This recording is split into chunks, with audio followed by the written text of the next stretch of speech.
Hello, welcome back to How to RPG.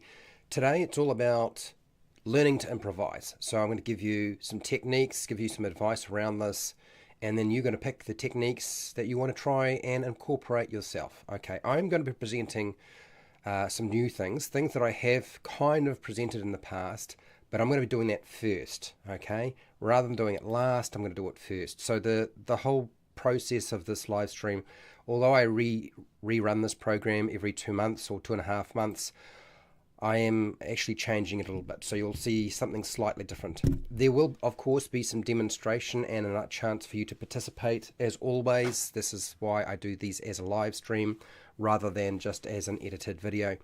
So grab some food, some drink, get comfortable, get ready. There will be a slideshow, but there's not just going to be a slideshow. I've got a little different approach to this today. I'm changing it up a little bit. How's that sound?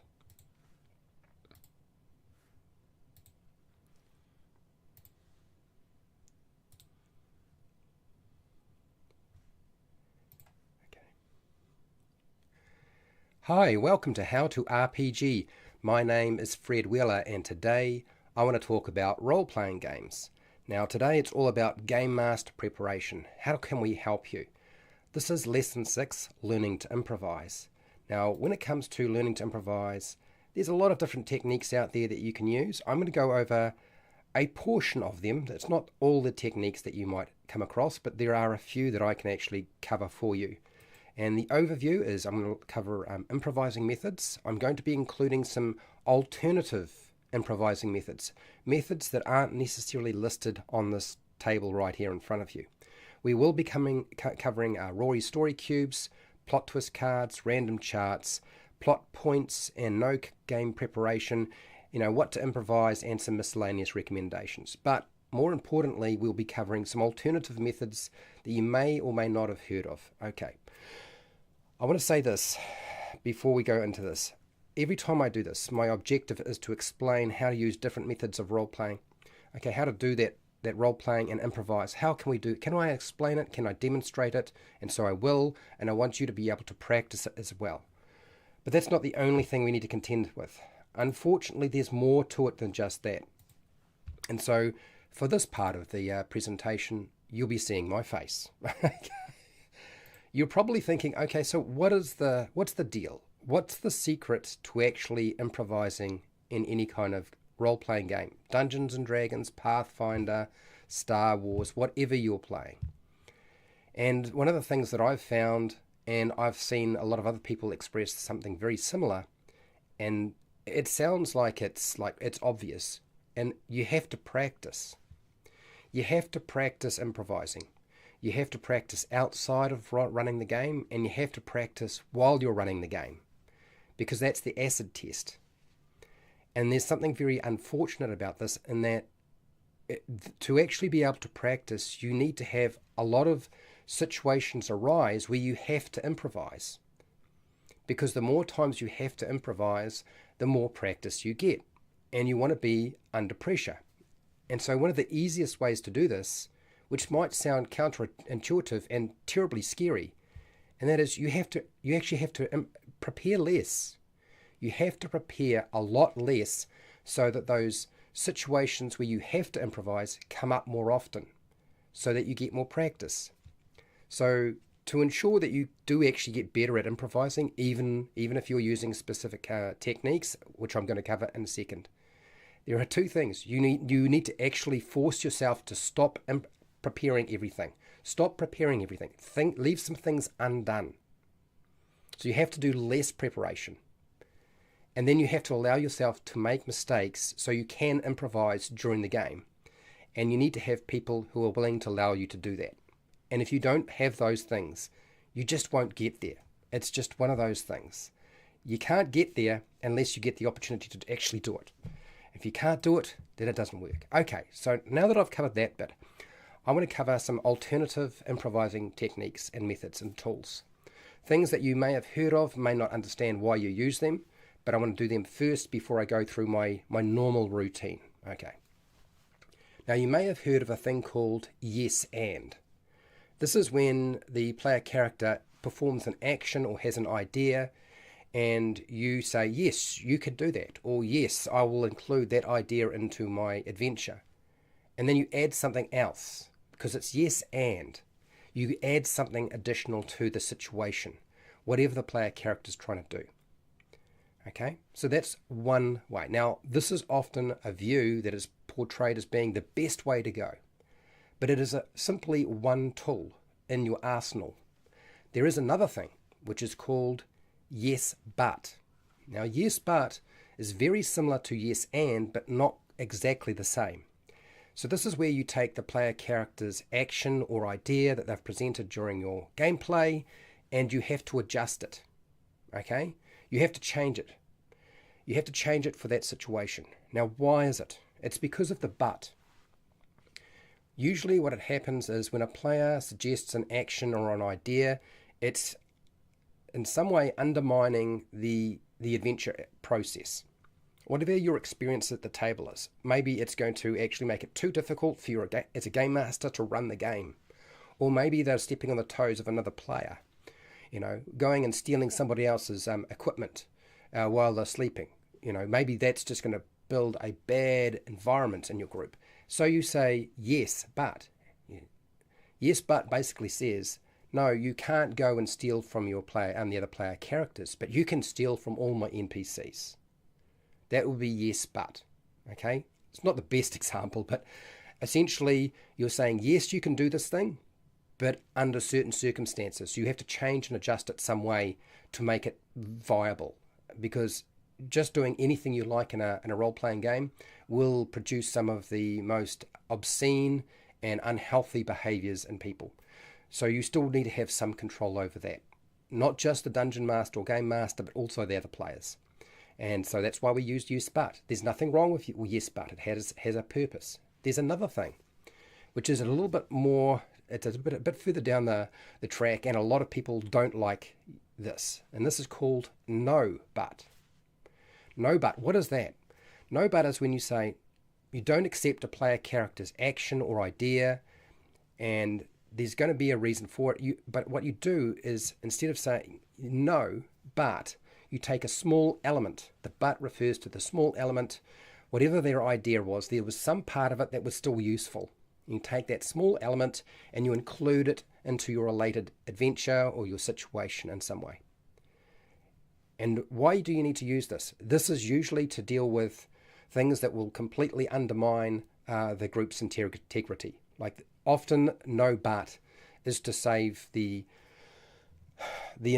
group. Not so much the adventure, because the adventure can change and morph. That's fine. But often, no but is to save the integrity of the relationship of the people at the table. It is not wrong to use no but. What it does indicate, and you need to say it, is like you need to make sure that the sorts of things you're doing are healthy for the group.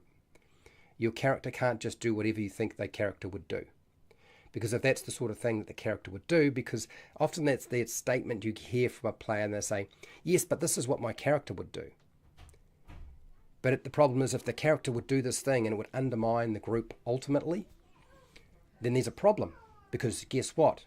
That character doing that in that group would probably either be killed by the other player characters or would be told to leave the group. They would not adventure with them. So there has to be some sort of integrity in terms of the relationship, not just at the game level, but ultimately at the meta level, at the player level. So that's why you use no but. Okay.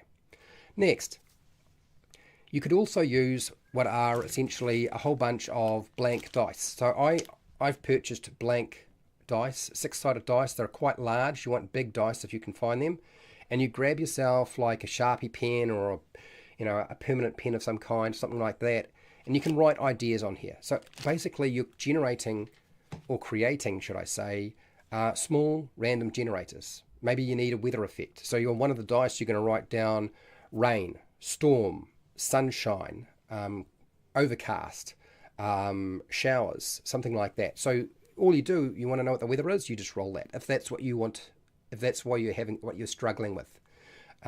Maybe you just want to have wandering monsters.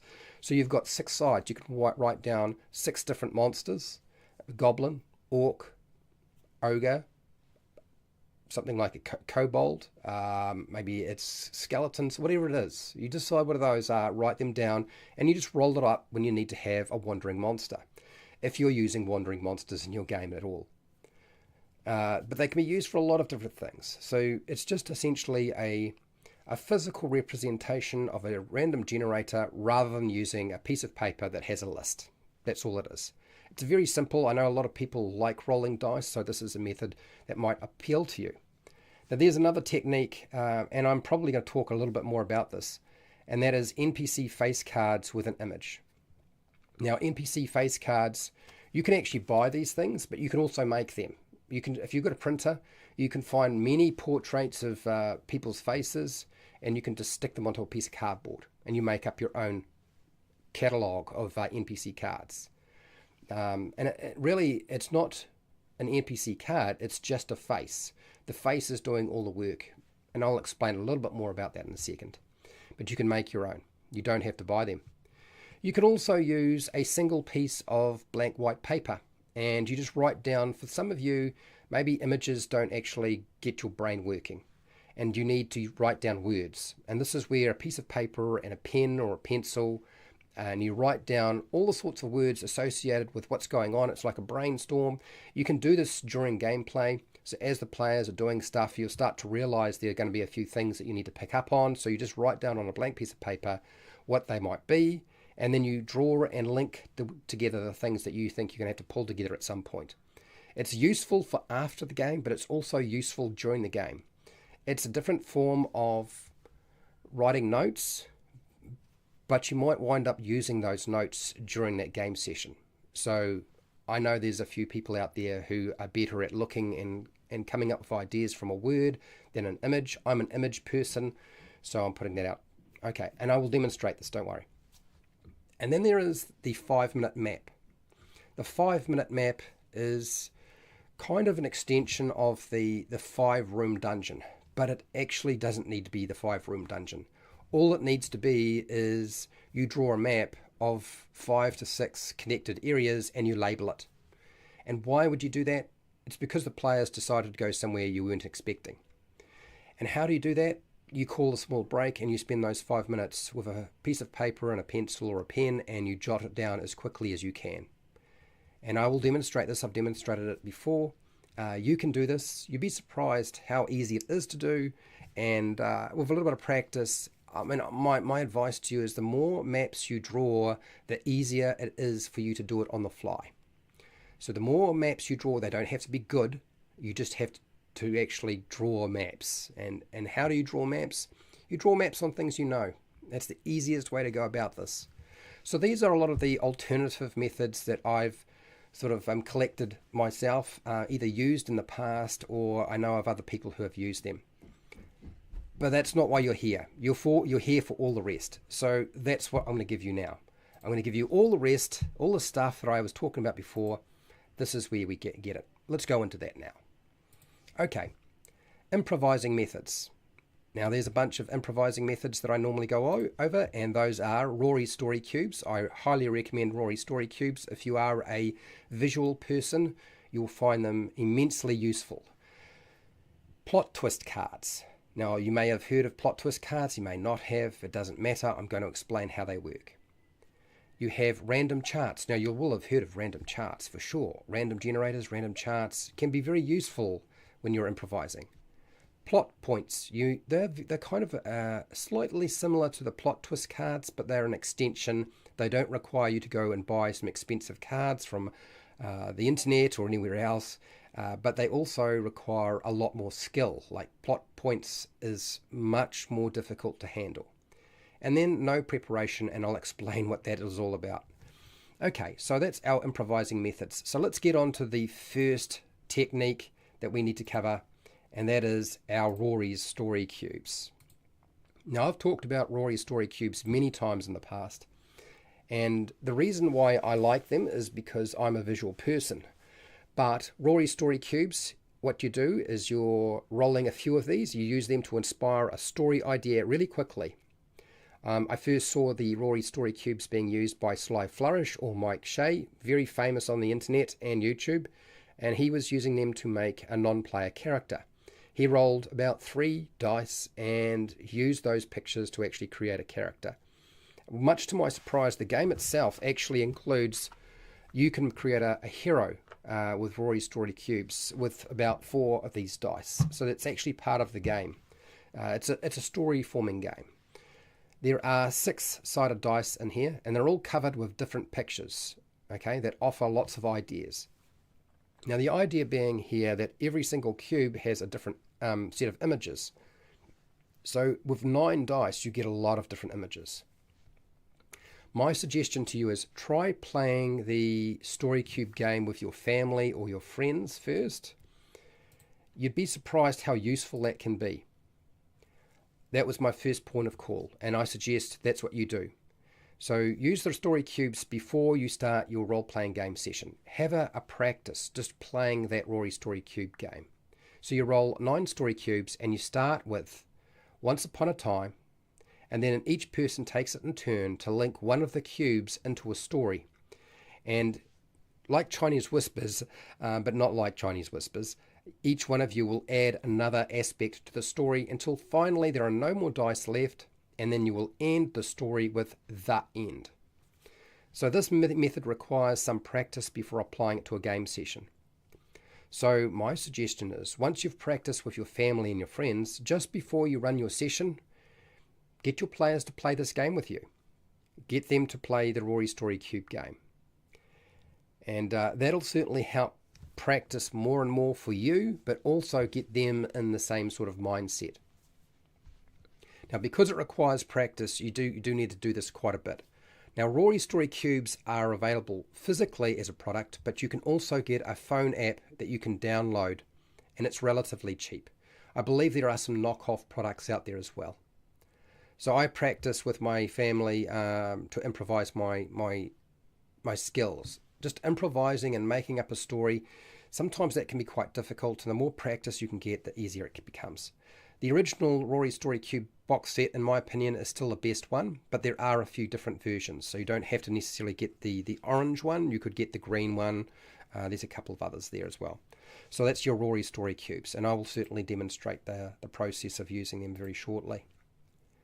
Next, we have plot twist cards. This is one that usually most people are a bit surprised by. They have never usually heard of them, or they're not familiar with them, which is fine. So plot twist cards offer mechanical benefits in the Pathfinder game.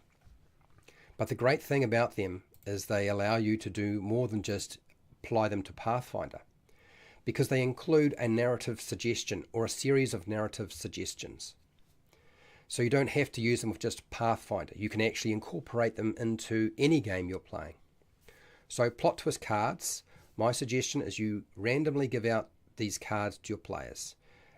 You can use them basically to change a game's plot, to change an event that's going to occur, change a location, change monsters. You can change a lot of different things. There's a lot of different ways you could incorporate them. But your players are using these cards. Rather than the plot twist, you had Rory Story Cubes, which you're going to use to generate ideas. In this case, you're giving the cards to the players to actually generate ideas, so that you have to improvise. They're going to present different ideas, and you're going to say yes or no to them.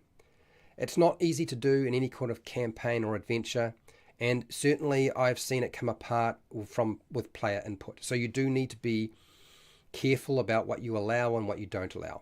Okay, use those yes and, yes but, and no but. Okay, use those techniques when you need to. So this is what I suggest. A game master can give out these cards as a reward, or you can just give them 1 or 2 at the beginning of the game session.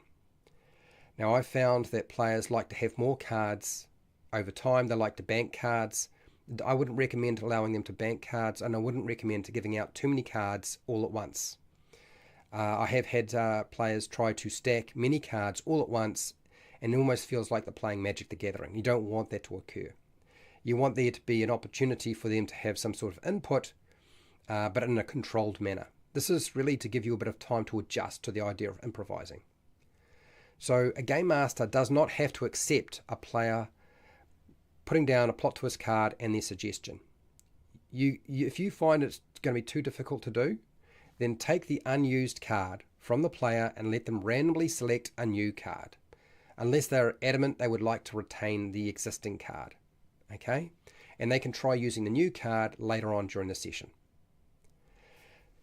So you're not shutting them down completely, you are giving them a new option. Okay? They're giving them a new opportunity. Because you're not always going to find that a plot twist card and their suggestions are going to fit very well with what you're trying to run as an adventure. Okay? If you're trying to run a fantasy adventure and suddenly they want to go flying off in a spaceship and you weren't really expecting to have to deal with traveling from one planet to another in a galaxy when you were running what was essentially a very Conan, low fantasy, low magic setting, it's probably not going to work very well for you.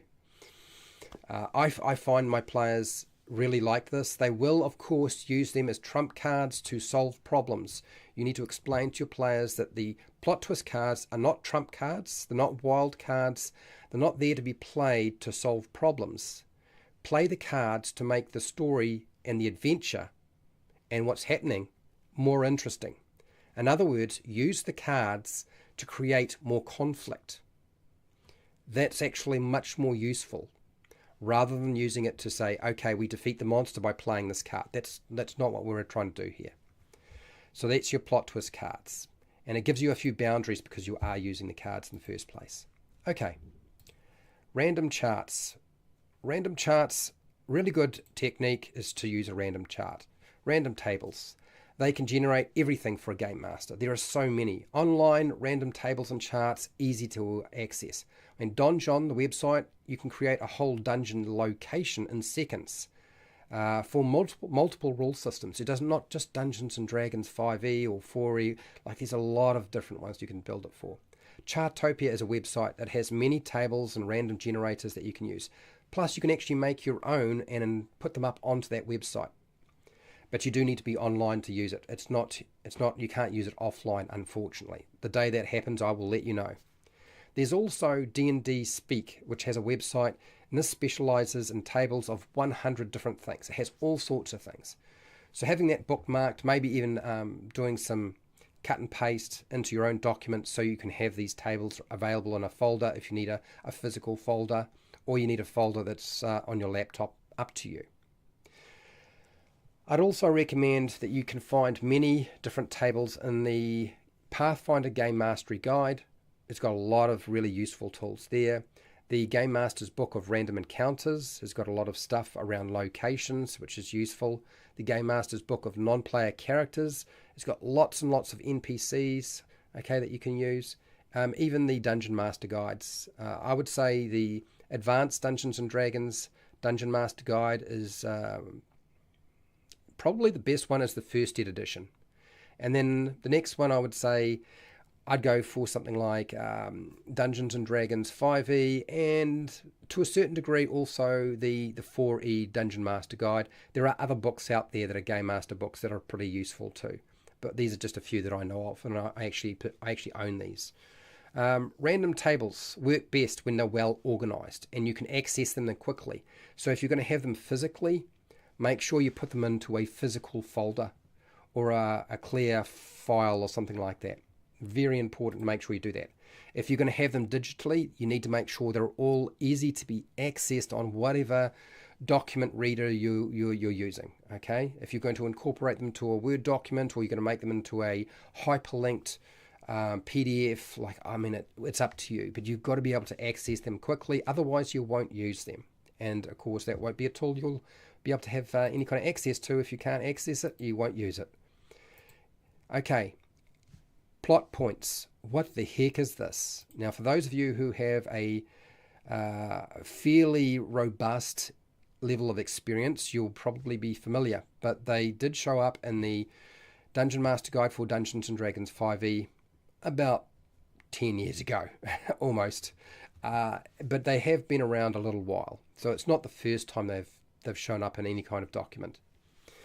And what do these do? Well, the players are given the ability to affect the campaign, the adventure, the plot, what NPCs there are, how the NPCs react, what monsters there are during the game. There's no restrictions on what they can change. Okay? Which sounds great, but as a dungeon master, that can be hugely terrifying, or a game master. So you're giving your players that kind of control. But you're not really, because it suffers from the same issues that the plot twist cards do. Sometimes your players will use a plot twist point or a plot point for something you just can't deal with, or would just auto-win the situation, or automatically solve a problem. And that's not what you're trying to do. You need to educate your players about what the purpose of a plot point is. Again, plot points, just like your plot twist cards, they're not there to be a trump card. They're there to add a complication, make the adventure more interesting, add an element that maybe you had not thought of, and allow you to incorporate it into your adventure or your campaign. And if you can't do that, again, same recommendation is just say no but. Okay? Or yes but. Or possibly, if you're able to, yes and. Okay. Next. Now, I always get some strange looks when I mention this, but and I kind of have already, but we're going to go over it in a bit more detail because it needs to have a bit more detail to it. No game preparation. Don't do any preparation. Now, I'm not saying do no preparation, but you can. So doing no game or adventure preparation forces a game master or a dungeon master to improvise. You have no choice but to improvise because you have nothing prepared. You have nothing to refer to.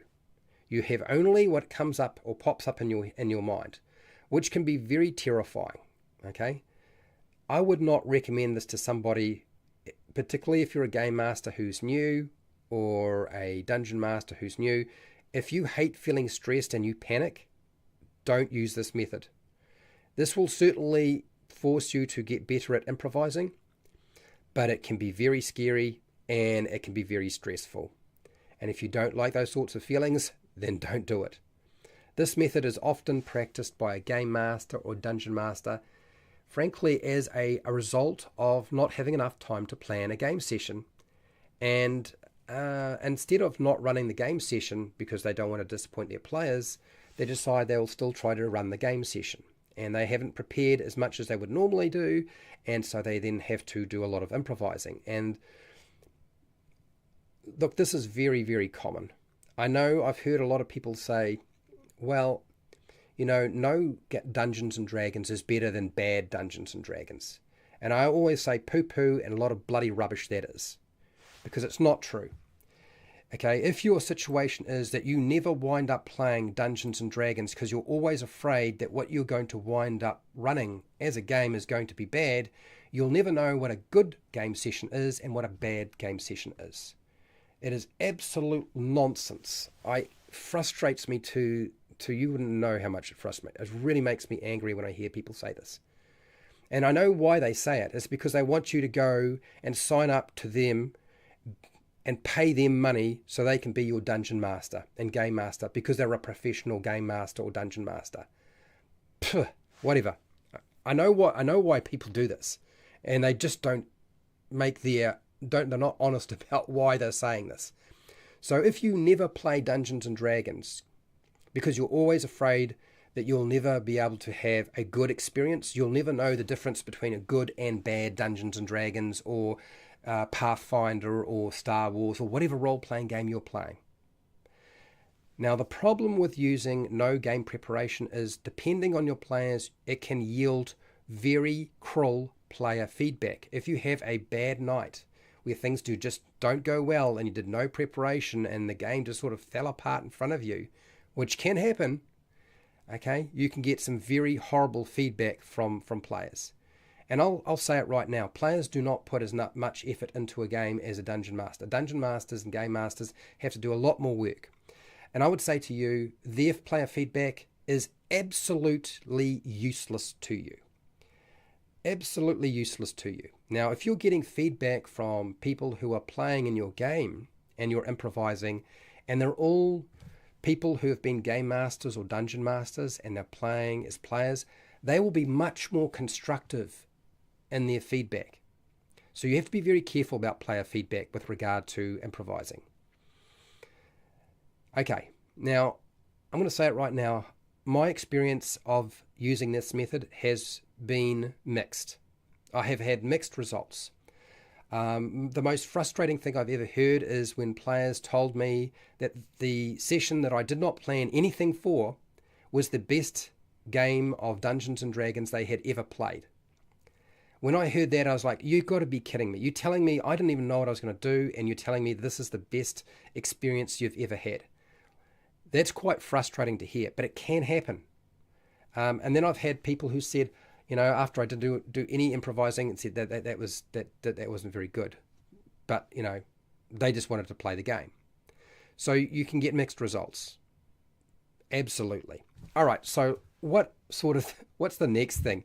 Because improvising is one thing, but like what do you improvise? What can you improvise in your game? Well, you can literally improvise anything under the sun. Any element in your role-playing game can be improvised. Some of the things that I've found that wind up getting improvised in the games that I've run and other games that I've seen other people run are the title of a book. Quite often we forget to name the books on the bookshelf or on the desk. And so coming up with a name for a book can be very useful. So having a technique, whether you do that randomly or with story cubes or whatever system you're going to use, like having titles of books, making those up on the fly, it's happened to me a few times. And I'm sure it'll wind up happening to you if you're running any kind of game. The contents of the book, when the player character decides to read the book. So you didn't just have to make up the title of the book. Then they say, I want to read the book and find out what it's about. Well, you might find yourself having to create some of the information and contents in the book as well. The creation of a non-player character, I mentioned this before. So you can roll story cubes, you can use all sorts that you can use a random chart generator, whatever. And you can be generating things like the personality traits, the bonds, ideals, flaws, motivation, secrets, even the sorts of gear that they might be holding or carrying. And this can be done with tables, random tables, quite useful. You might have a whole lot of pre-made characters that you can pull from rather than having to make them up on the fly. So now you have to have a library that you have to flick through. So you need to figure out how to reference that library of NPCs quickly. But these are things that you'll find you'll wind up having to make up. Because we often forget to name the individual who's looking after the horses in the stable, or maybe we forget or don't have enough time to name or give a bit of information about the NPC who's selling items in a general store which we didn't think the players were going to go to in the first place. A quick adventure, like you can create a quick adventure hook or a side quest with randomly. That can be done. Random encounters, not just combat encounters, but things that the player characters can do outside of combat. Maybe that's exploration, maybe that's a social interaction, maybe it's a puzzle. It could be it could be a trap. You can literally use story cubes to create traps if you wanted to. And if you don't believe me, go and check out Wally DM, his YouTube channel, and you'll see a lot of traps created with story cubes. We do that quite a lot. In fact, you'll find that it's one of the key tools that Wally DM now uses for creating traps. Okay. What about the contents of a letter from an NPC? It might present a clue or allow them to complete their adventure goal in some way. There's some sort of information. Okay, so something like a letter, but journal entries can be very useful as well. Some sort of official document, maybe we need a birth certificate or a land deed, something like that. You can also use them to create runes found in an ancient castle or a temple or a tomb. Maybe these runes are going to unlock a magical secret. You can use, randomly create your own monster on the fly. It can be done. Sometimes it's just readjust an existing stat block. Maybe it's making an entirely new monster, but with no stat block, just some information around them. What about the travel locations? Developing travel locations the party can see as they're journeying from one place to another, going to a far off place. Loot items, the sorts of loot items, you can do that randomly and improvise them. Trinkets, magic items, all of these can be improvised. Pretty much every aspect of your game can be improvised in some way. Now, every time I run this program, I'm always aware that a lot of the things that I say here aren't necessarily what you're hearing from other people. So I want to give you some reassurance, just a little bit about the whole process. Nobody's an expert in improvising in a role-playing game because we're always finding new ways to do things, and sometimes things we try don't work the first time or the second time, or maybe they always worked and then we get that one time it just doesn't work. There is no ultimate rule that says no matter what technique or method you use, it will always work with every single person or every single group. So I don't want you to judge your own improvising skills too strictly. It's not always clear what the players will enjoy, and it's not always clear what you will enjoy, because it's not just about the players, it's also about you. So don't judge how you improvise too strictly. Improvising takes time to practice, and you have to practice before the game, during the game session. So don't expect to be good at it without practice. Don't expect it to be easy to do straight away. It will take a bit of time. Everybody is different, therefore everybody learns at a different rate, and the type and method of improvising that you're using will change the way you learn and how fast you learn. The more risks you take, the faster you will learn, but the more uncomfortable you might wind up being. So it takes time, takes practice. You need to give yourself a break. You're allowed to make mistakes, and if you find you have people in the group who are not allowing you to make mistakes, there's a problem here. Now, even if your players don't like you as the game master or dungeon master improvising the game, that doesn't mean the player's feedback needs to have a lot of weight on a game master, because it was made on the spot. Okay? You made it on the spot. Not everything that a player character or a player improvises with their character is very impressive either. So you are not expected to be better at it than they are. At some point you may get better at it, but you may not. It just depends. Practice is always important. What I will say is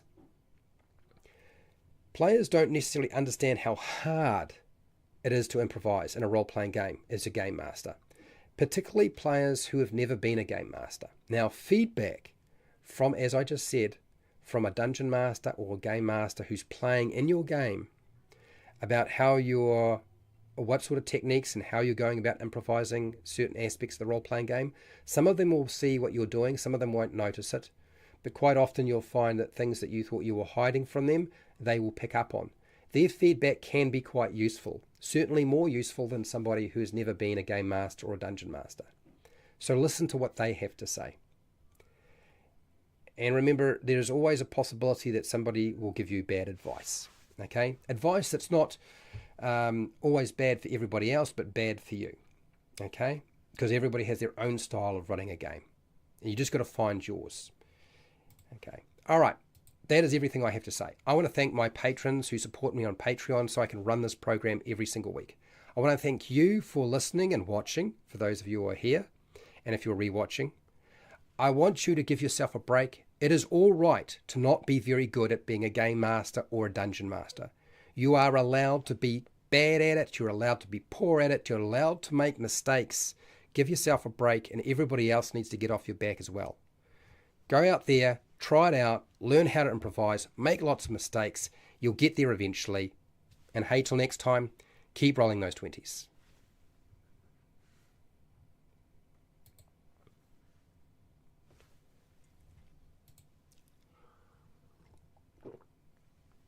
I ran a bit long today, I'm aware, people, but I decided I wanted to change the order of events today a little bit.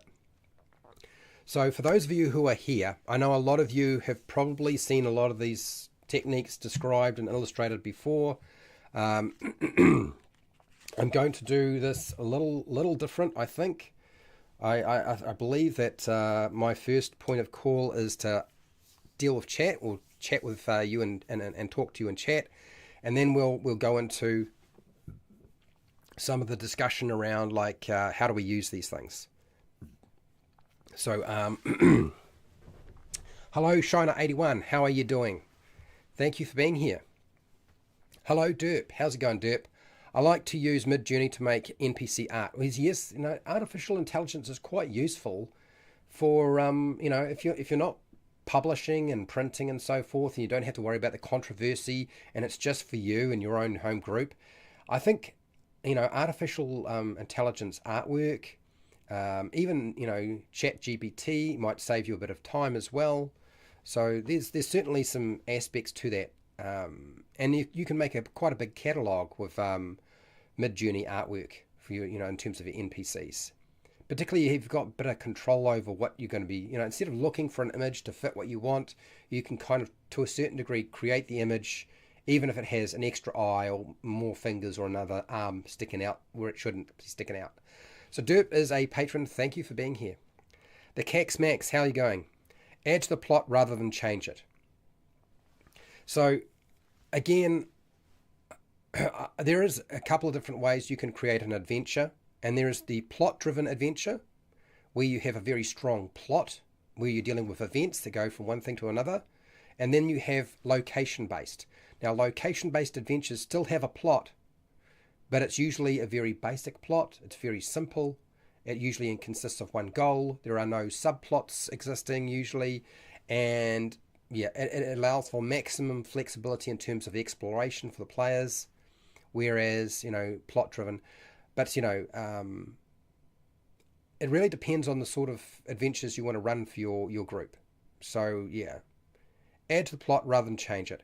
There's nothing wrong with changing the plot. You can add to the plot, you can change the plot. This is the whole point. Improvising doesn't set limits.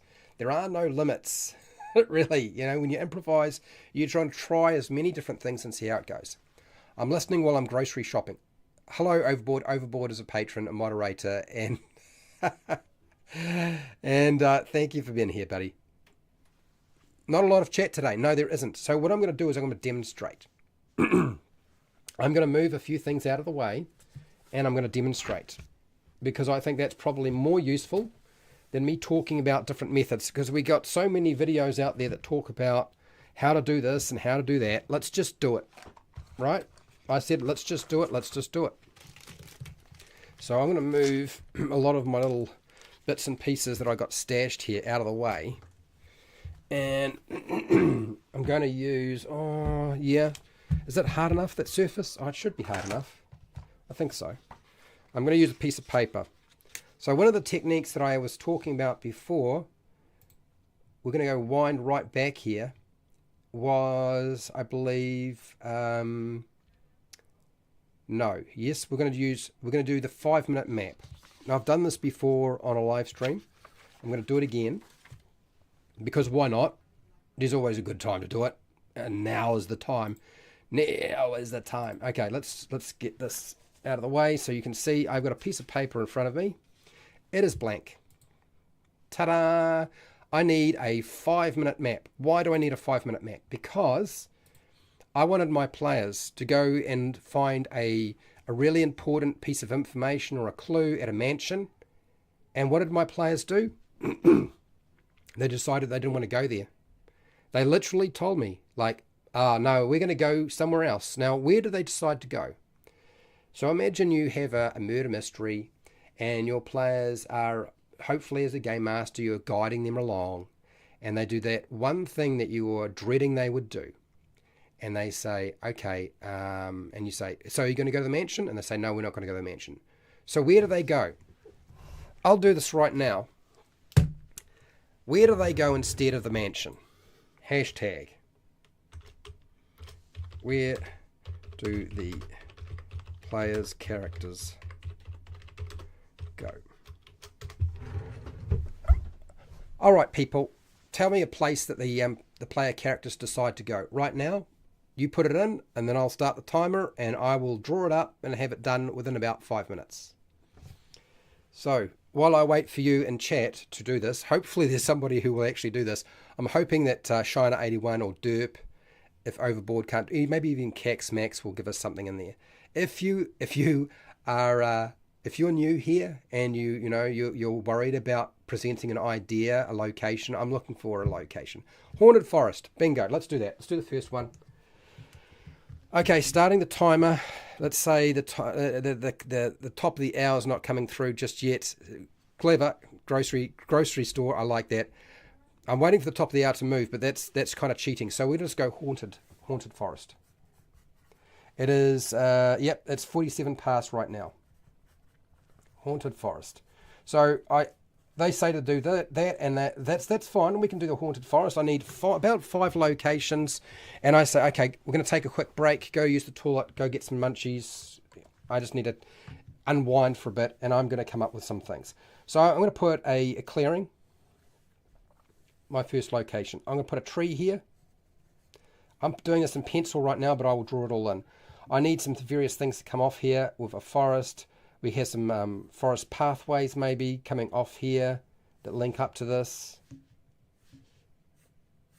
Okay, so we maybe the forest entrance.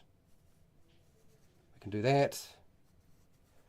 And these are just trees. This is just tree stuff. And this is the entrance. Okay. I need something else here. I need something that'll sort of work for me. I want to put in here like a grove of mushrooms. Okay. Mushroom. Grove. Okay. And we're gonna put fairies here. I'm putting some fairies here. How's that sound? Now this is all in pencil. Don't worry, I'm going to draw it all in. I've still got time. I've only had 1 minute pass. What else do I want in my forest that might be interesting? I think we should have like a river or a stream or a lake. I think a stream would be good. We'll put in a stream, and I'm going to put some beavers here. Why do I put beavers? I'll put a dam. And we're going to put a house. So old cottage. So next location here. Old cottage. And we'll put a hermit. We could have put a hag here, but that's pretty much on the nose, isn't it? So we'll just do that. Okay, and this is clearing. And we're going to put a big tree.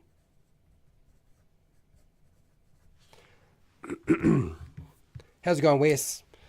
Bear with me. I will check chat in a second, but right now I am just drawing up my various locations so that I kind of know how this is going to work.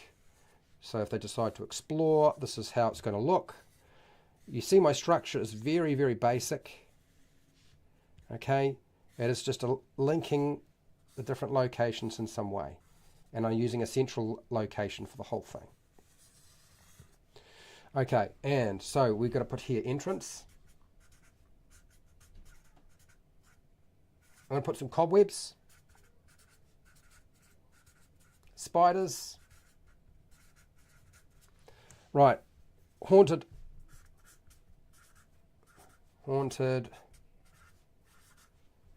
forest. Probably should have a name for my forest, shouldn't I? We're going to call it Gloom Forest. There's gloom. Okay, so that's 3 minutes gone. I'm almost done.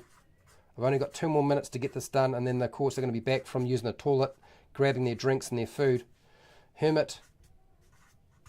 I can get them to talk to the hermit. Maybe the hermit's going to do something else. Clearing. Clearing. Okay, a big tree. Big tree. My mushroom grove.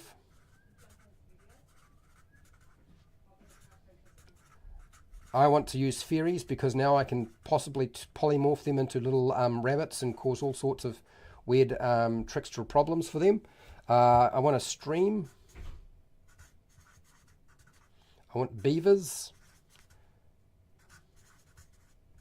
I want them to talk. It's a fantasy game. I'm allowed to have my beavers talk. We're going to have a dam. It's broken.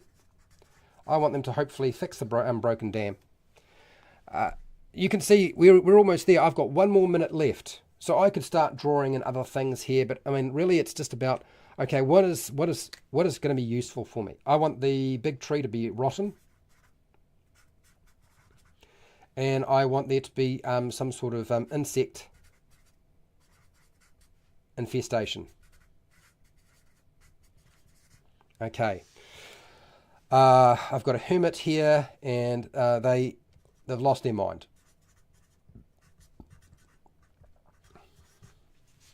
Okay, have I run out of time? I have. I have officially run out of time. They just came back from having a piss and a poop, and I have done my 5-minute map. They're going to start here. They can go to here, and I have 3 branches off my central point. And I'm pretty sure that'll last me about 2 or 3 hours of gameplay. And if it doesn't, then I'm going to call another break and I'll do this all over again. Okay? Yes, you could have a vicious badger living in a hollowed out old tree, so the badger could be living in the centre there. Absolutely, Wes. I totally agree. Mushrooms, the Cax Max, what do you got here? The mushrooms, the Fae are using a mushroom ring that is actually some fungus people napping. I could, yep. Instant conflict to get involved in with the fungus people waking up.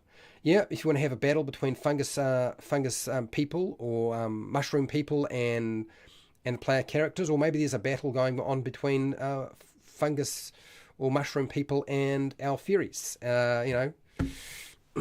Maybe the fairies are spending way too much time sitting on top of their heads and they don't like it. I mean, you decide. You decide. Whatever works. But I've got a basic structure, and I work with that. There are a lot of Fae about. Of course there is. Yeah, beavers. Yeah, bearers or beavers? So you saw what I did. You saw that I did that. That's live. This is not pre-recorded. No trick. I literally did everything.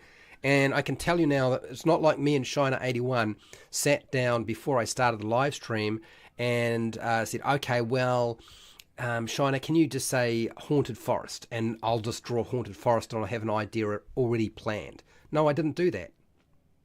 I could have taken Derp's idea, which is the library or the grocery store. But actually, the library and the grocery store are really easy. Do you know why the grocery store and the library are so easy? Let's move away from that. Let's go back to my face for a second. The reason I didn't pick Derp's idea, which is the library, is I can base my library on a real library layout. Now, most of you have probably been in a library, so you know how a library is laid out. So you can draw the map or floor plan of a library, piece of cake. That's not hard. So that's actually quite easy. This is often what you do. When it comes to a 5-minute map that you need a location quickly, you draw a location you've already seen in real life. And you might make a few changes along the way, or maybe you make no changes.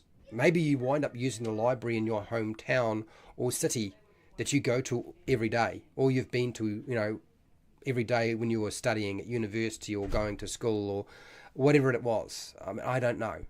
A grocery store. Most people wind up in a grocery store at least once a week. So there'll be a grocery store. You know how a grocery store is laid out. There's aisles, there's food, there's a frozen section. You can put together a floor plan for a grocery store based off the grocery store that you go to all the time. You know how that's laid out. Very easy. Not hard to do. All you need to do is change it so it's not modern and now it's going to fit your medieval fantasy or it's going to fit your science fiction environment or setting. So that's how simple it is, people. It really is not that hard. And the more that you do it, the easier it will get. Okay, I've just discovered that the pen does go through and stain the Big Pockets silicone battle mat, which I don't care about because I'll throw it in the washing machine and it'll all come out. Okay, so there's another technique that I had mentioned that I probably should demonstrate as well. And that was, I believe, which one was this? Let's make sure I go through this. Here we go. The single sheet piece of paper where you do a brainstorm. Rather than using images, we could just do a brainstorm really, really quickly. So let's do that again, but this time with a new piece of paper. And we'll flip that over. Actually, I might just stick a piece of paper underneath it. That'll just help reduce the amount of washing powder I have to use to get rid of all the stains. And drink myself some water, and we'll do the brainstorm.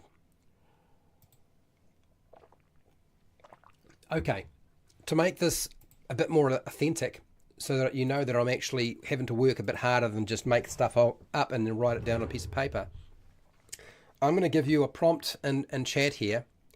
Tell me some things that your character does while solving the murder mystery. Okay, now if I can just add. So this is about to go in here. So I'm just about to put this in. Tell me some things that your character does while solving the murder mystery. So for those of you who are willing to and are in chat, what I want you to do right now is I want you to tell me some of the things that your character does during this murder mystery, places you might go, things you might have done, okay, and I will include them. Hello, Josh. How are you, Josh Thompson? Okay, I'm going to write down beavers. Apparently beavers are a thing right now. So beavers, I need a few more ideas here. Because remember, I have to link these together. Trenton, thank you. Smokes a pipe. I got it. All right. I need a few more ideas. The more ideas I have, the way I can link this together. Okay. So we've got a character who smokes a pipe. We've got a beaver. Already now I can see a pot smoking beaver on a dam. Frankly, just from those two ideas. But keep going, people. Throw in some ideas. I would link those two, and now I have pot smoking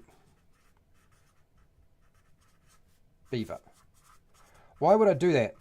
Why would I decide to incorporate just those two ideas and make a pot smoking beaver? One, because the character who's smoking a pipe has somebody to identify. Steal a horse. Thank you, Overboard. Steal horse. So this is where that idea led to. Steal horse flips a coin and left hand while thinking. Okay, coin. Coin flip. Okay, cool, good. Let's circle these so that we can see where we're going. Witness. Ask questions.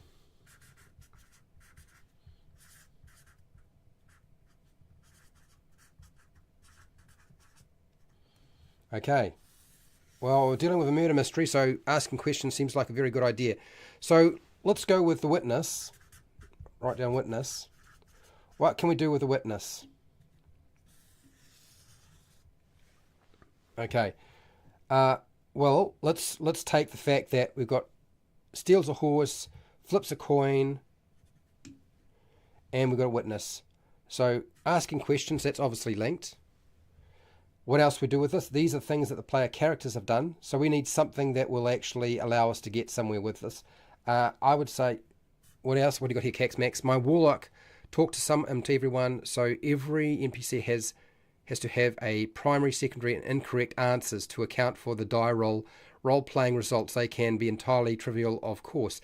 Well, one, you wouldn't do that to yourself, and if you were improvising, you would not come up with a huge list of different answers or incorrect answers. If you can make them up on the fly, that's great. Okay, but you're talking to a witness, you're asking a question. What would be some things that they might say? Saw nothing. It's pretty common. Saw nothing. We can go over here and and say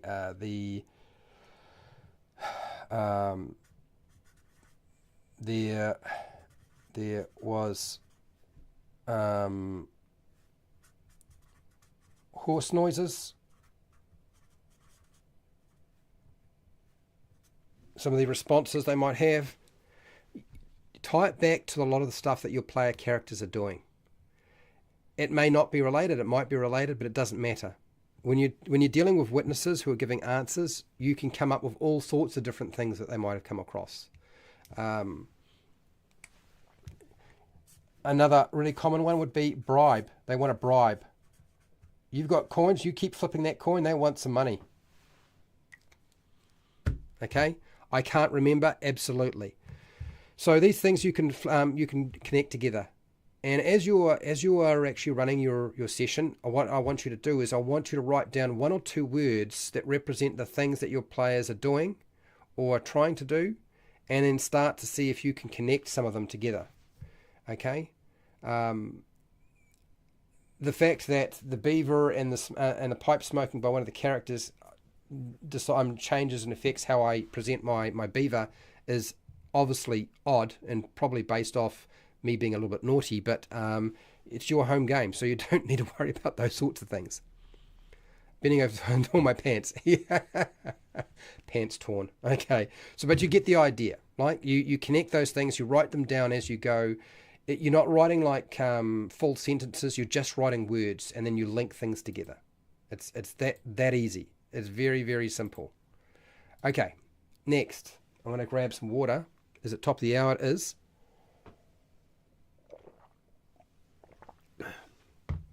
What was the next thing that I wanted to talk about that or demonstrate? So we've done that one, 5-minute maps. We've done this. I think we will skip that idea. What I do want to do is I'm pretty sure it's going to be fun if we start dealing with some of the other assets that we have here. So I believe Rory's Story Cubes is probably where we're going. For those of you who are sort of interested and wondering, like, what does this look like? We'll do that next. But I'm going to take a short break and then come back. I think that's the smartest thing, is I take a short break and then I come back. And you'll be ready. So we'll see how you guys like what I have to present in about 5 minutes. But give me 5 minutes, take a quick break, come back, and we'll cover story cubes, plot twist cards, face cards, and we'll answer any other questions you have regarding like improvising and how you can kind of do it and make it easier for yourself. Okay? All right. 5 minutes or less.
back into the mix.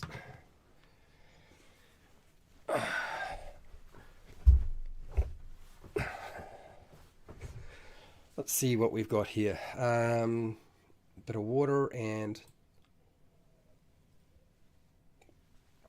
I'm going to put a lozenge in my mouth because I'm starting to lose my voice and it's getting a bit crunchy, a bit sore. So I'm going to put a lozenge in my mouth. So I sound a bit funny. That's because of that. But we're going to cover story cubes, plot twist cards, and then we're going to cover our Pathfinder Paizo face cards is next. Okay.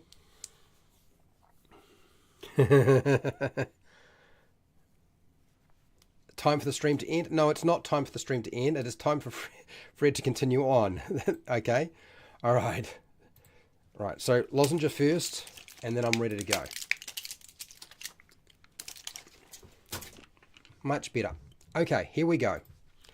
This is story cubes. Rory story cubes. The original. There are 9 dice. There is the game. Rolls right here. We don't need that right now. We can put that over there. And these here are your tools. Every single dice has a different set of images on it. So with 9 dice and 6 different images on every dice, you get a lot of combinations. You get a lot of different images. So if I want to make an NPC, one of the first things you should have if you're trying to improvise, which requires you to do some preparation, is you should have a list of names. Okay? I would suggest you always have a list of names. If you don't have a list of names, you want to have one. But if you need to make an NPC on the fly really quickly, there's a couple of ways you can do this. First, you can kill an ant. Roll 3 or 4 of these. You could roll all of them, but we don't want to make it that complicated for ourselves.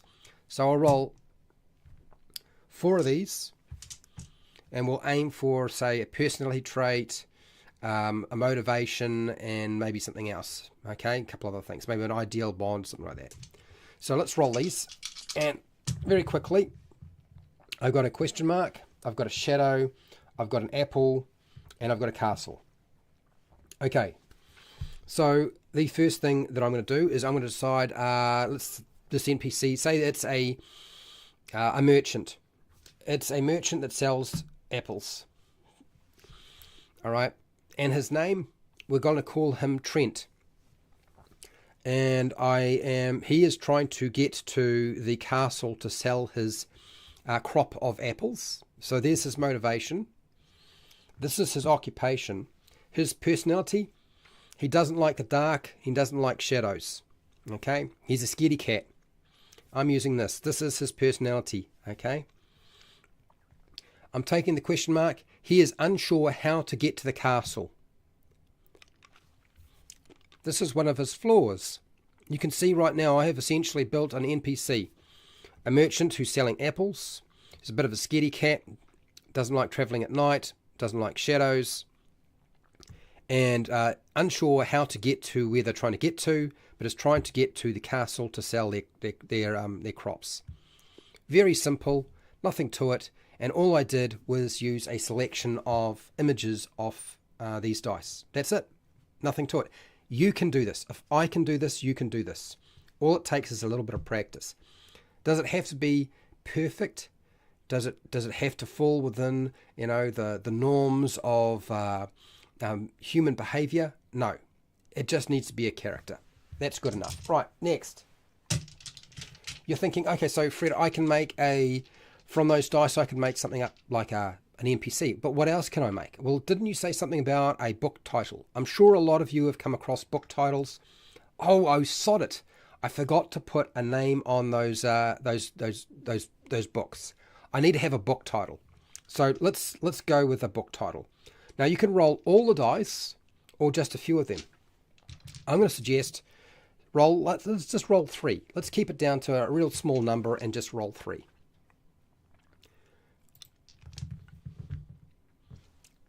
I've got a turtle, I've got a key, and I've got a tent.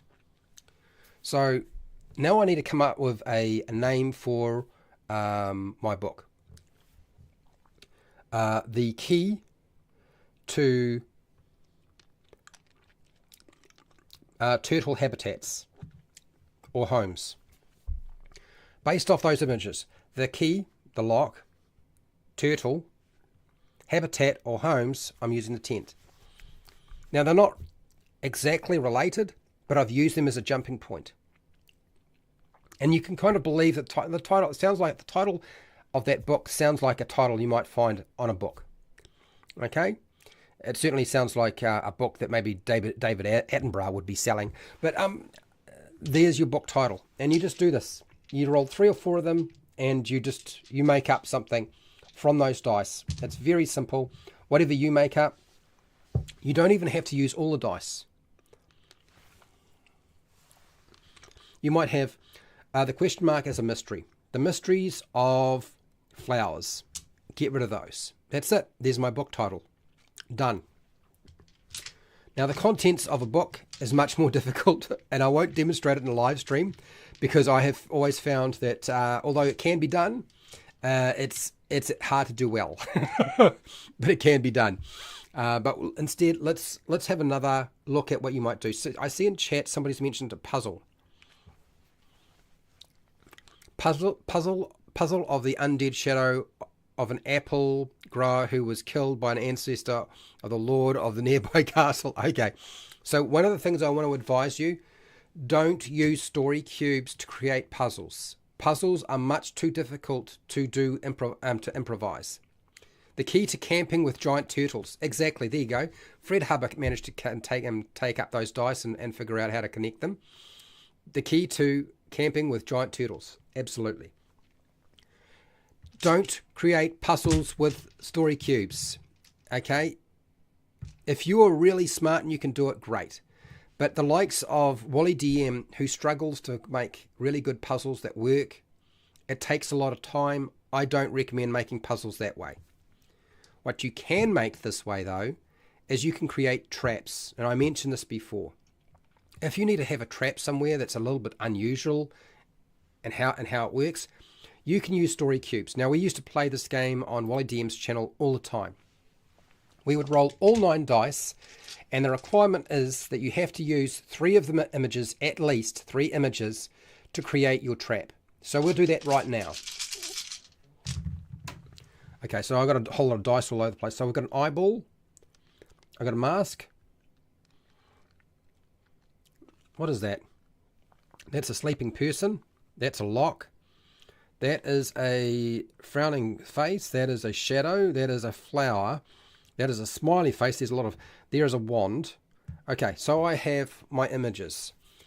So the first thing you want to do when you're creating a trap is you want to go with what is the trap? What is actually trapped? Decide on what is actually going to be trapped. I'm going to decide I want the mask to be trapped. So I'm going to take this. The mask is trapped. It's sitting in a museum and the mask is trapped. Okay? It's magical in some way, but I want to have it do something. So the first thing is, if they break in and unlock the case that holds the mask, so I'm using the lock. So this is the trigger. So we've got the trap. Now we have the trigger. The trigger is if they break or undo the lock. Okay, breaking the lock would probably be the one that would be the trigger. And if you don't undo the lock correctly, then it's going to trigger our trap. And it's connected to our mask. If you do this, you get a magical effect that puts you to sleep. So, what is the trap? What is the actual thing that is the trap? Okay, what is actually trapped? What is your trigger? Okay, in this case, a lock on that case holding the mask. And what is the effect of the trap? That's it. Just 3 elements and you have yourself a trap. You can't do that with a puzzle, but with a trap you can. So that's story cubes. Not too difficult, can be done. All right? You can do it. If I can do it, you can do it. It's as simple as that. No, there's nothing special about me. Anyway, I've had practice making random puzzles. Again, yeah, Fred, if you can do it, that's great, but I don't recommend other people trying it. It's not easy to do. It's very, very difficult. When a creature puts a key in a lock, then a magical darkness spell triggers. There you go. So Derp was able to create, for those images, a trap. And every time you want a new trap, you just roll out the dice and pick 3 or 4 of the different things. Okay? Traps lock, con, what's that?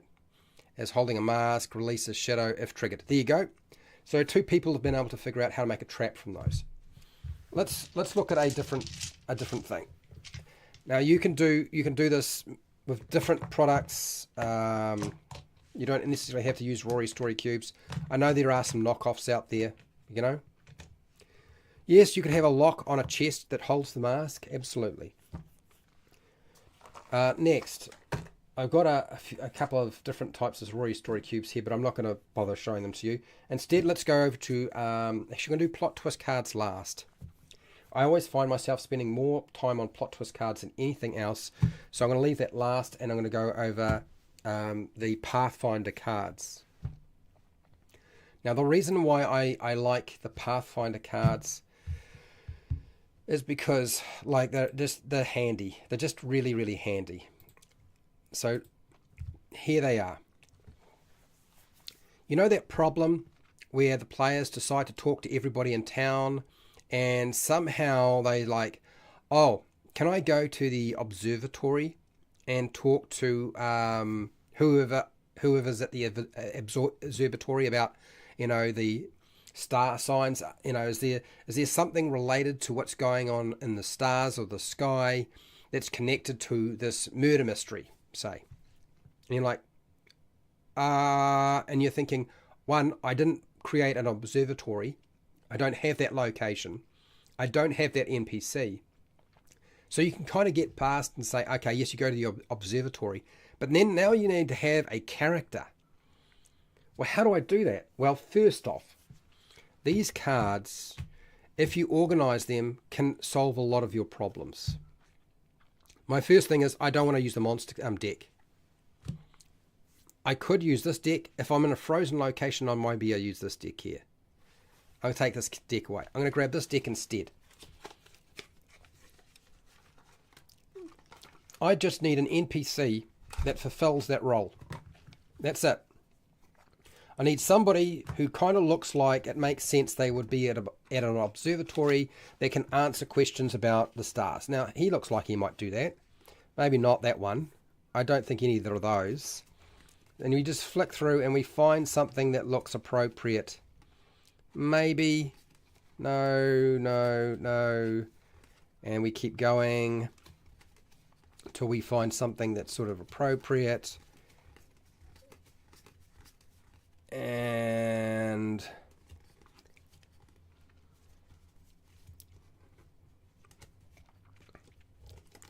no. Yeah, there we go. Possibly. Yeah. Right. Well, out of them, I think that card there, I think this character here, that's the NPC I need at the observatory. The first thing you'll notice is there's his name already on the back with some information. Now, you could use that, or you could get yourself a sticky, like a post-it note sticky, and you write on that with something that's not going to mark the card, obviously, so you can reuse it. So what can I draw from the picture for my NPC? One, it's an elf. They're wearing glasses, so they've got corrective lenses, which seems a little odd for an elf, but they do. This looks like it's male, so we've got that. From the expression, it looks like they're quite a serious individual. They've got long hair, so I've got an appearance, so I can at least describe them, or at least show the picture if I need to. They look like they wouldn't just release information. I'm going to say, oh, this person doesn't look like this character doesn't look like they would just release information to anybody. So you might don't think you're going to be able to bribe them. You'd have to convince them. I feel like this is an NPC that needs to be convinced in some way. So what you do is you create your name. Maybe you use your Rory story cubes. to create your name, or you use your list of random names that you have already prepared in advance for your improvising, and you write it on the back of the card or on your sticky post-it note. You put their name down, you write down a little bit of information about them. They study the stars, okay, because I need that to be something that they know a little bit of information about. And maybe they say there's been a strange comet in the sky, and it seems to be having an effect on the rest of the world. Now, maybe that's why the person went mad, or maybe it's because there's a full moon, and they say, well, there's a full moon right now. Maybe it's that. So our cards actually, the image of the card will actually give us information about the NPC that we didn't make up before, because, as you may have discovered, there's a saying, right? A picture tells 1,000 words. So a picture tells you a lot about the character by just selecting one that you think is appropriate. It's the easiest way to get a lot of your NPCs built real fast and improvise them without sort of losing your train of thought. My advice to you, if you don't have a set of these, make a set. Make a set of cards. Lots of different NPCs. Pictures really help me. I'm sure they will help you. Okay. So let me put that back. Now, let's have a look at another deck here real quickly. Oh, hang on. There's what's going on here in chat? Observatory. What observatory? Exactly. I don't know about the observatory. I'm not even sure there should be an observatory in this town or city. Get off my lawn. Absolutely. Okay, so let's say we're in a dungeon, and we've got to have an NPC for whatever reason. Like, they've decided that they want to talk to the orc. Maybe they talk to an orc in this dungeon, or one of the monsters. Instead of just killing them, now we've got to actually build what was supposed to be just a hack and slash situation. Now we actually have to build enough around that character for them to sort of talk about. So let's take that one as a possibility. This is also a possibility. Maybe. There's a few here. Do I have an orc in here? Maybe I do. Maybe I don't. Don't know what the heck that is. There's an orc. That's a goblin. All right. So, putting this aside, let's just say, okay, well, instead of killing all of the orcs, they decided to actually capture one. And I have an orc. He's tied up and trussed up. There's no name on the back, so I'm going to use my list of names, my random names. And if I don't have that, I'm going to use the player's handbook and look up half orcs or orcs and look at some suitable names that I can put in there. Okay? I'm going to call him Trusk for now. He's called Trusk. Okay, so what do I know about this this character? One, he's an angry fella. He's got a bit of tooth decay. He's spent a lot of time grooming himself, because you can see he's got all these dreads, right? That must have taken a lot of time to actually get that going. And he probably smells because he hasn't cleaned them that much. Okay, or maybe he does. Maybe this orc actually does spend a lot of time doing that sort of thing. Will he give out information? He's probably going to need it. They're going to have to torture him. They're going to probably have to pull a few teeth, I feel like. This orc looks tough. Like, if you don't pull out fingernails and teeth, then they're probably not going to give you any information. Pay them? Nah, I don't think this is a tough orc.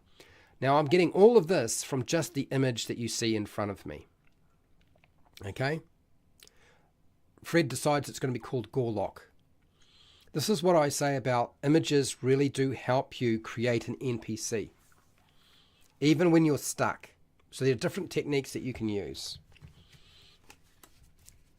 That was that one. That was pretty simple. Let me just jump out. We got one more thing, which is the plot twist cards, which I'm kind of saving for last. So for those of you who are thinking like it's too hard to make stuff up on the fly, you can. I did that now. All I need to do is jot down everything that I said onto my little post-it note on the back of the card. That card doesn't have to be seen by any of the player characters. It can be just seen by me. Do you know what I mean? As long as I can see it, that's the only thing that really matters. What the players see, it's up to you. But I don't need to show them everything. This is why I have these sets of cards. Now, just because you can't get these sets, there's bound to be a company that puts out something like this. If you don't want to make it, if you don't have time, but you've got enough money floating around, okay, that you can go and buy these sorts of things, just go buy them, okay? Pretty simple. It will help you a lot. Again, I suggest that you be selective when you select, back up. I need a few NPCs to fit my adventure or campaign. Be selective and, select a few different cards don't take the whole pack with you. Take a few that you think will make sense that you might be able to use as backup NPCs if you have no other choice but to do so. Okay. Next, one of my favorite things to talk about is plot twist cards, because if anything is going to get you to improvise, these will make you improvise. Now, I did say that these were for players. These are for players, right? You give them out to players to affect the story. But you as a game master can use them as well. If you are finding yourself at a loss as to what to do, you could just have a deck of these cards in front of you and just draw a card when you think, I need something to happen. So let's approach this. I always go over how to use these cards with players, and I'll do that. But let's do this as if you are the dungeon master, and instead of giving the cards to the players, if I can get them out. Come here. They're tightly stuck in there. Let me. Come on.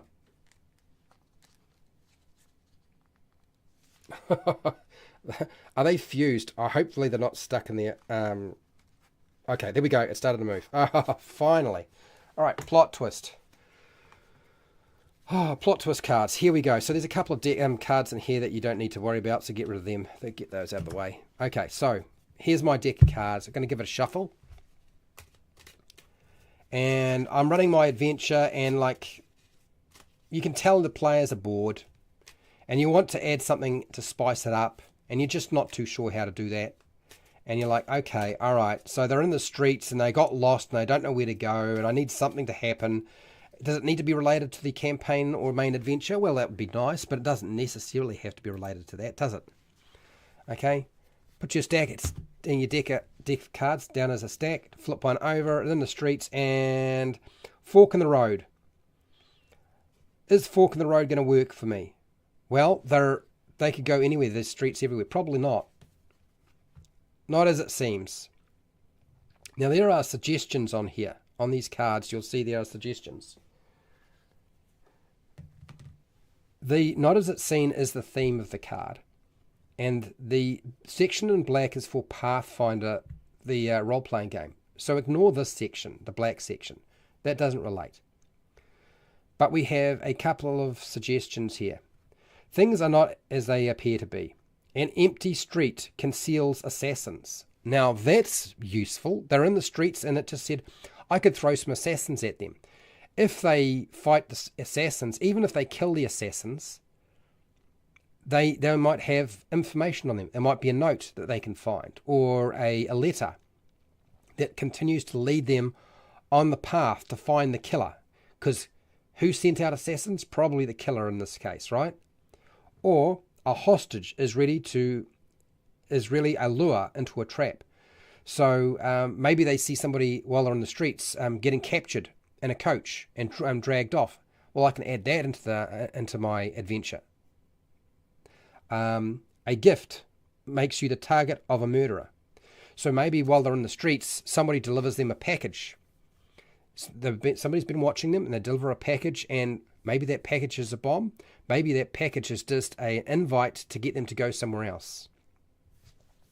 So as a game master, you can use these cards. You just keep turning the cards, giving you a situation until you see something as a suggestion that you could use as an idea. This is probably a much easier way for you to deal with improvising, because you have more control. So for those of you who are like, I don't really want to give the players cards so they can affect the story because I just don't know what they're going to come up with. Well, now you've eliminated that problem. So you can use plot twist cards and just have you using them as the game master. And you just shuffle a deck, put it down, and pick cards off until you find something that kind of works to shake things up when you need things to be a bit more interesting. Okay? Now, there's another way you can do this, and that is you can give these out to players as a reward. You could give them one card every time they do something specific. Maybe they role play their character really well. Maybe they try something really risky. Maybe they save somebody's life. Like whatever it is that you think needs to be rewarded. Maybe they just maybe they just play their character so well. Maybe they help you progress the adventure or campaign, and you give them out a card for that. So as a reward. Or you might have 5 players, and so you give each one of them, as they draw randomly off the top, a card to select from. 1, 2, 3, 4, 5. 5 cards. And they can use those cards whenever they like. Okay? And so you won't necessarily know what those cards are. And those players can then decide, given the situation, what they will do with them. So what does this look like?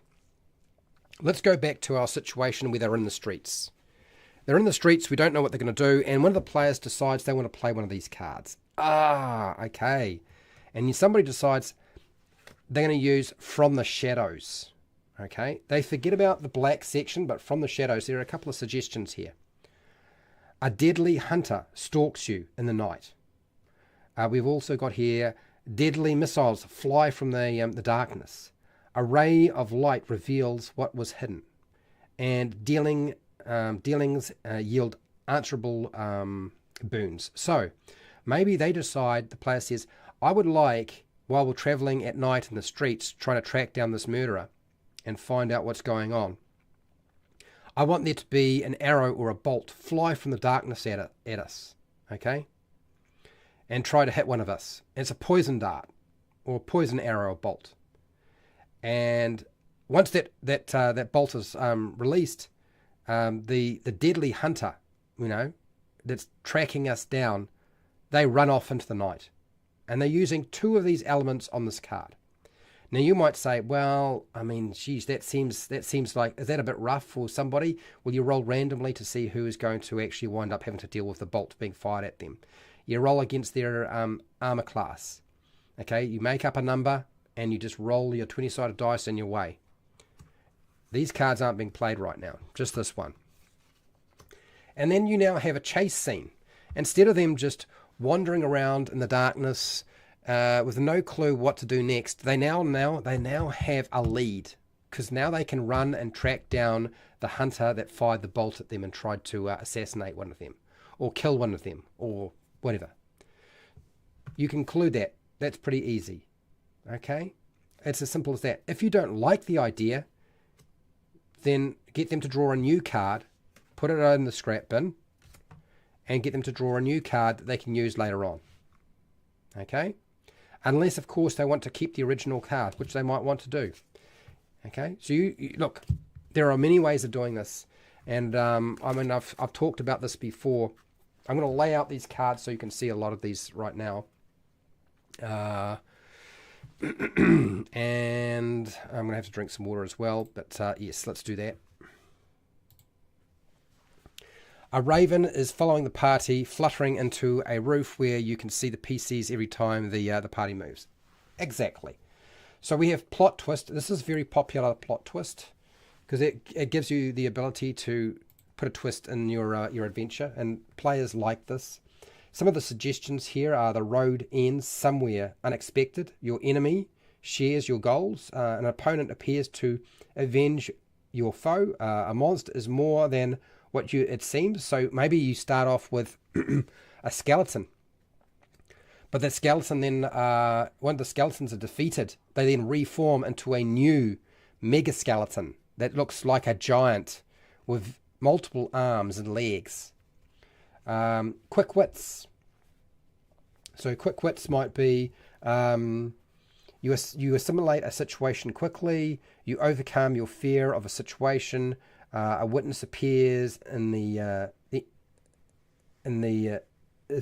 a witness a witty repertoire is the envy of all. You understand how something works. So maybe somebody's stuck and they say, look, can I play quick wits? I'm not too sure what this how to operate or unlock this puzzle box.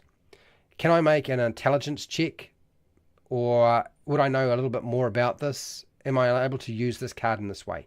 Now, they're trying to use a trump card to solve a problem rather than make the situation more complicated. So you could say, no, you can't do that, but I will allow you to re-attempt the intelligence check that you failed before. You might decide that's all right, rather than I get a clue. Or you might decide that actually getting them to roll randomly again is probably a waste of their time. You don't want them to roll randomly to figure out if they know a bit more information about the puzzle box and how to open it. You're just going to give them a clue. And that would be a better solution. Covert operation. An action has unseen ramifications. A hireling has motivations of their own. So if they've got hirelings or followers, maybe they are, up to mischief. A secret society has designs against you. A mission has greater importance. So maybe the Kraken Society is decided to mark the party for death.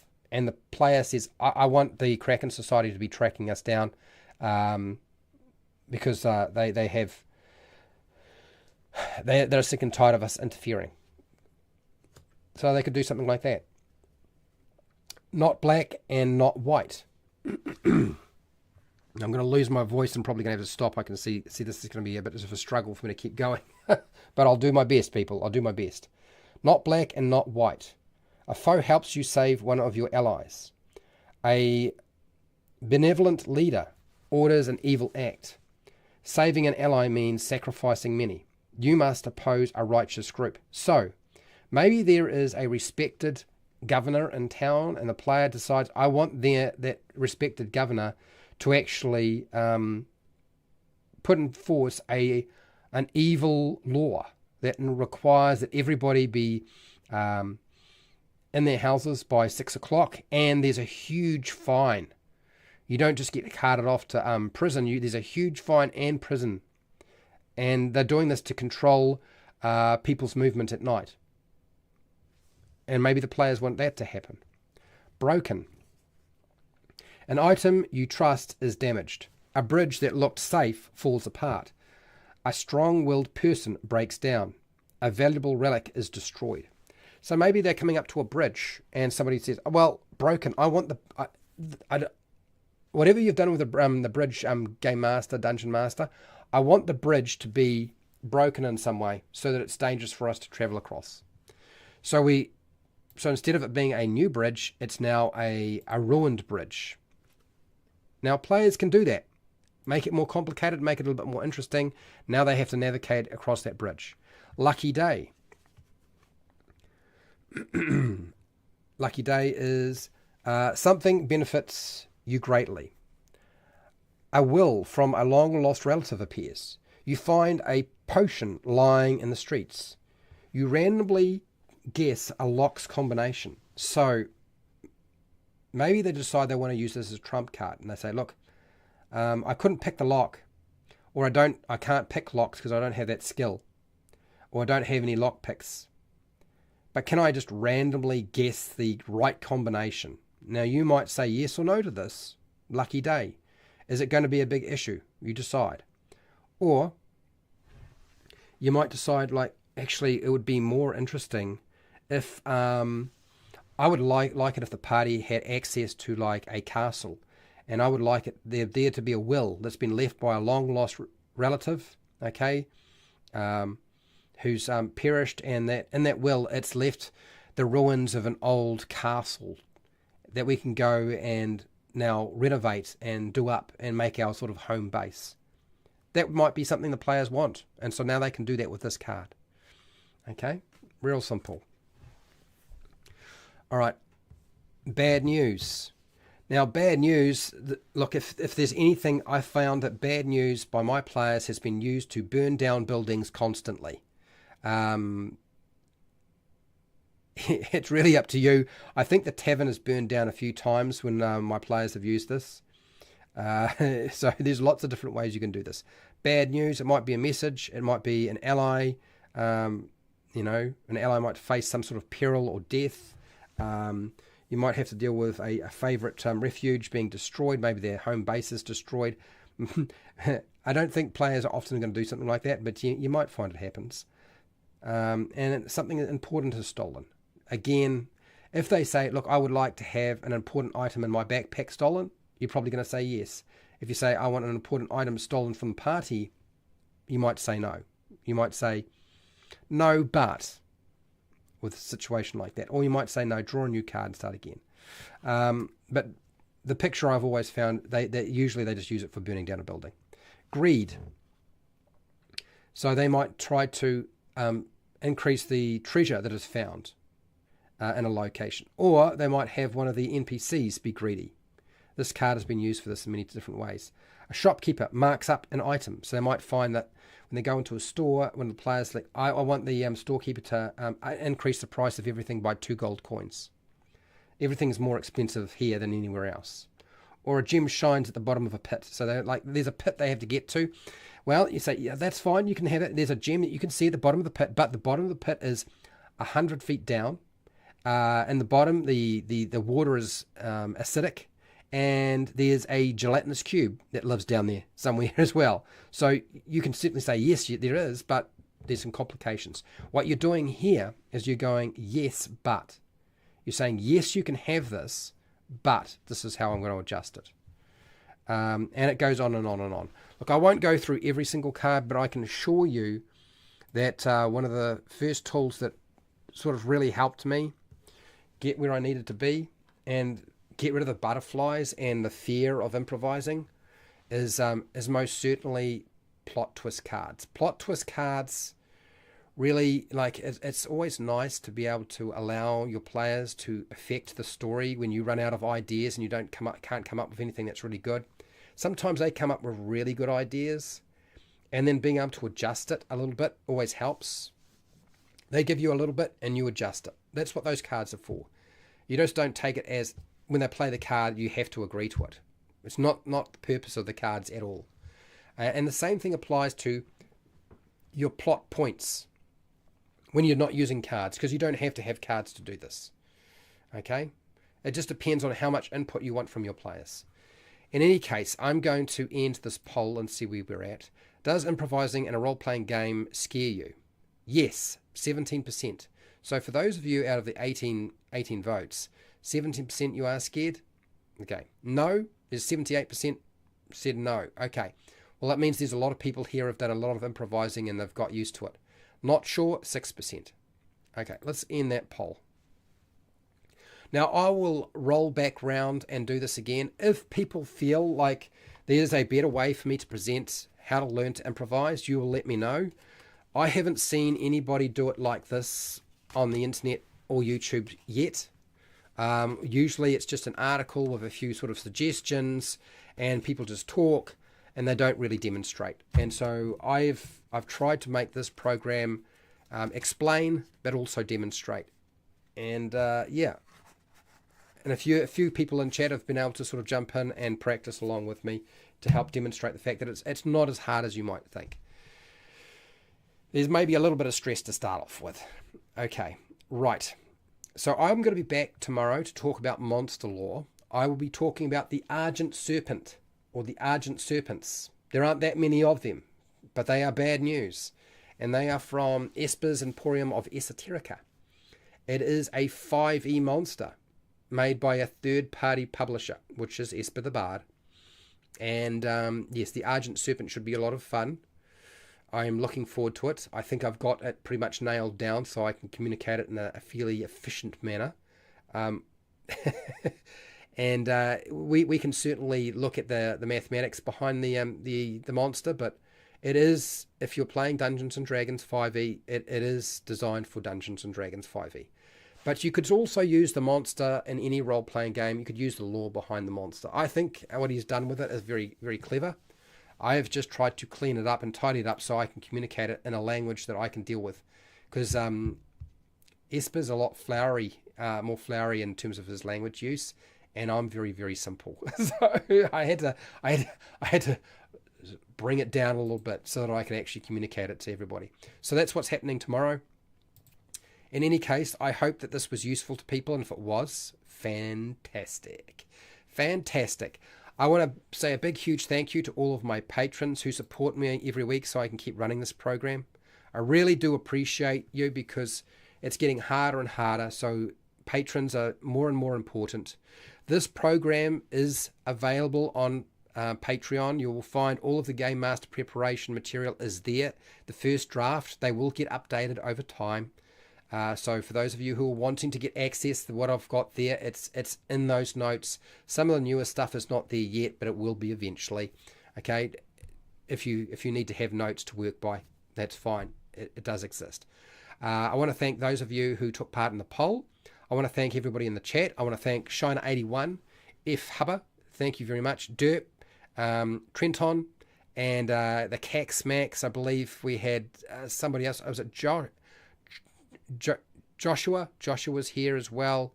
I do appreciate Wes was here. Thank you for being here. Hopefully this was useful to you. I hope this opens up your repertoire. So wherever you are in the world, whether it be the morning, the afternoon, the night, or the wee early morning, please look after yourself, your family, and your friends. Be nice to your neighbours.